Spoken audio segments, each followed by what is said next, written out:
രാഷ്ട്രീയമായി LDF-നെ എതിർക്കുന്നവർ പോലും മൂന്നാം പിണറായി വിജയൻ സർക്കാരിനെ പിന്തുണയ്ക്കുന്നുവെന്ന് CPIM സംസ്ഥാന സെക്രട്ടറി MV ഗോവിന്ദൻ. മൂന്നാം ടൈമിലേക്കുള്ള യാത്രയുടെ പടിവാതിൽക്കലാണ് LDF നിൽക്കുന്നത്. സാമുദായിക സംഘടനകളും വ്യത്യസ്ത രാഷ്ട്രീയ ചേരിയിലുള്ളവരും LDF-ന്റെ മൂന്നാം വരവിനെ സ്വാഗതം ചെയ്യുകയാണെന്ന് MV ഗോവിന്ദൻ പറഞ്ഞു. ഇടതുപക്ഷ ജനാധിപത്യ മുന്നണി പിണറായിയുടെ നേതൃത്വത്തിൽ പുതിയ ചരിത്രം രചിച്ചുകൊണ്ടിരിക്കുകയാണ്. മൂന്നാമത്തെ ടേമിലേക്കുള്ള യാത്രയുടെ പടിവാതിക്കലാണ് നമ്മളുള്ളത്. സ്വാഗതമരുളുന്നതിനു വേണ്ടിയുള്ള പ്രവർത്തനങ്ങളാണ് സാമുദായിക സംഘടനകൾ ഉൾപ്പെടെ രാഷ്ട്രീയ പ്രസ്ഥാനത്തിൻ്റെ ഭാഗമായിട്ട് CPM-നെയും ഇടതുപക്ഷ ജനാധിപത്യ മുന്നണിയെയും എതിർക്കുന്ന രാഷ്ട്രീയ ചേരിയിലുള്ള ആയിരക്കണക്കിന് ആളുകളും ഈ പുതിയ ദൗത്യത്തിന് അണിചേരാൻ പോകുന്ന ആവേശോജ്വലമായ ഒരു രാഷ്ട്രീയ ഘട്ടത്തിലാണ് സഖാവ് കോടിയേരിയെ നാം സ്മരിക്കുന്നത്. സെയ്ഫ് സൈനുലാബ്ദീൻ കൂടുതൽ വിവരങ്ങളുമായി തിരുവനന്തപുരത്ത് നിന്ന്. സെയ്ഫ്, എന്ന് വെച്ചാൽ രാഷ്ട്രീയ ശത്രുക്കൾ പോലും ഒരു തേർഡ് ടൈം ഭരണം പിണറായി വിജയൻ്റെത് എന്ന് ആഗ്രഹിക്കുന്നു എന്നാണ് അദ്ദേഹം പറയുന്നത്.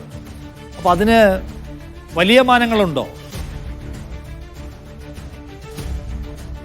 തീർച്ചയായിട്ടും ഉണ്ട് നിഷാദ്. കാരണം ഈ വാചകത്തെ നമുക്ക് കുറച്ച് വർഷങ്ങൾക്ക് മുമ്പുള്ള പിണറായി വിജയന്റെ ഒരു വാചകവുമായി കണക്ട് ചെയ്ത് വേണമെങ്കിൽ നമുക്ക് സംസാരിക്കാൻ കഴിയും.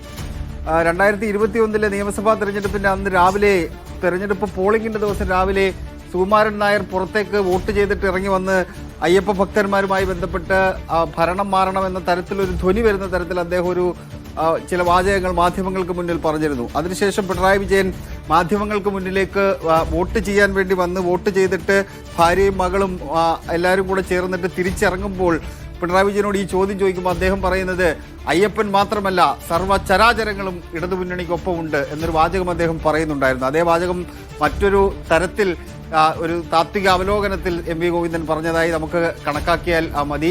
അവർ ഇപ്പോഴും പ്രതീക്ഷിക്കുന്നുണ്ട്. അത് ഇപ്പോൾ കഴിഞ്ഞ പത്രസമ്മേളനത്തിൽ ഞാനാണ് ചോദ്യം ചോദിച്ചത് MV ഗോവിന്ദനോട്. ഈ മൂന്നാം ഭരണത്തിന് ഇടതുമുന്നണിക്ക് കൂടുതൽ പിന്തുണ നൽകുന്നതാണോ, അല്ലെങ്കിൽ മൂന്നാം ഭരണത്തിന് കൂടുതൽ പ്രതീക്ഷ നൽകുന്നതാണോ NSSന്റെ പിന്തുണ എന്നുള്ള ചോദ്യം ഉന്നയിക്കുമ്പോൾ അദ്ദേഹം പറയുന്നത് അതിനെന്താണ് സംശയം എന്നുള്ള ചോദ്യം അദ്ദേഹം മുന്നോട്ട് വെക്കുന്നുണ്ട്. അപ്പോൾ SNDP നേരത്തെ തന്നെ പരസ്യമായി പ്രഖ്യാപിച്ചിട്ടുണ്ട് മൂന്നാം ഭരണം എന്തായാലും ഉണ്ടാകും, പിണറായി വിജയൻ മുഖ്യമന്ത്രിയായി വരും എന്നുള്ളത്. അതിനിടയിലാണ് സർക്കാരുമായി കഴിഞ്ഞ 9.5 വർഷക്കാലം വലിയ പോരിൽ നിന്ന NSS പരസ്യമായ പിന്തുണയുമായി രംഗത്ത് വരുമ്പോൾ അത് ഇടതുമുന്നണിക്ക് വലിയ ആശ്വാസം ഉണ്ടാക്കുന്നുണ്ട്. ഇടതുമുന്നണി തദ്ദേശ നിയമസഭാ തെരഞ്ഞെടുപ്പുകളിൽ വലിയ ആത്മവിശ്വാസത്തോടു കൂടി അവരെ നേരിടാൻ വേണ്ടി തയ്യാറാകുന്നുണ്ട്. ഇപ്പോൾ MV ഗോവിന്ദൻ പറയുന്നതിന് മറ്റൊരു കാര്യം കൂടിയുണ്ട്. കാരണം കോൺഗ്രസിന്റെ നേതാക്കന്മാർ കഴിഞ്ഞ ദിവസങ്ങളിലല്ല, തിരുവഞ്ചൂർ രാധാകൃഷ്ണനും കൊടിക്കുന്നിലും അടക്കമുള്ള നേതാക്കന്മാരെല്ലാം പെരുന്നയിലെത്തി സുകുമാരൻ നായരെ കണ്ട് പ്രശ്നം ഒന്ന് തണുപ്പിക്കാൻ വേണ്ടിയുള്ള നീക്കം നടത്തുമ്പോൾ അവർ വലിയ ആശങ്കയിലാണ്, പ്രതിപക്ഷം വലിയ ആശങ്കയിലാണ് എന്നുള്ള തോന്നൽ കൂടി MV ഗോവിന്ദന്റെ വാക്കുകൾക്ക് പിന്നിലുണ്ട് എന്നുള്ളതാണ് ഏറ്റവും പ്രധാനമായി നമ്മൾ നോക്കിക്കാണേണ്ടത്. എന്തായാലും ഈ NSSന്റെ പിന്തുണ, SNDPക്ക് പിന്നാലെ കേരളത്തിൽ ഏറ്റവും പ്രബലമായ മറ്റൊരു സംഘടനയുടെ കൂടി പിന്തുണ ഈ തെരഞ്ഞെടുപ്പ് രാഷ്ട്രീയത്തിൽ ഉണ്ടാകുമ്പോൾ അത് മൂന്നാം ഭരണത്തിന് വലിയ ഗുണമാകും എന്ന വിലയിരുത്തലിൽ തന്നെയാണ്. അത് വെറുതെ ഒരു വാചകം കൊണ്ട് പറയുന്നതല്ല MV ഗോവിന്ദൻ, അങ്ങനെ ഒരു വിലയിരുത്തലിന്റെ അടിസ്ഥാനത്തിൽ തന്നെയാണ് അദ്ദേഹം അങ്ങനെ പറയുന്നത്. CPM-ന്റെ നേതാക്കന്മാരോട് സംസാരിക്കുമ്പോഴും നമുക്ക് അങ്ങനെ തന്നെയാണ് മനസ്സിലാക്കാൻ കഴിയുന്നത്. നിഷാദ്, ശരി. സെയ്ഫ് സൈനുലാബ്ദീനാണ് വിവരങ്ങൾ നൽകിയത് തിരുവനന്തപുരത്ത് നിന്ന്.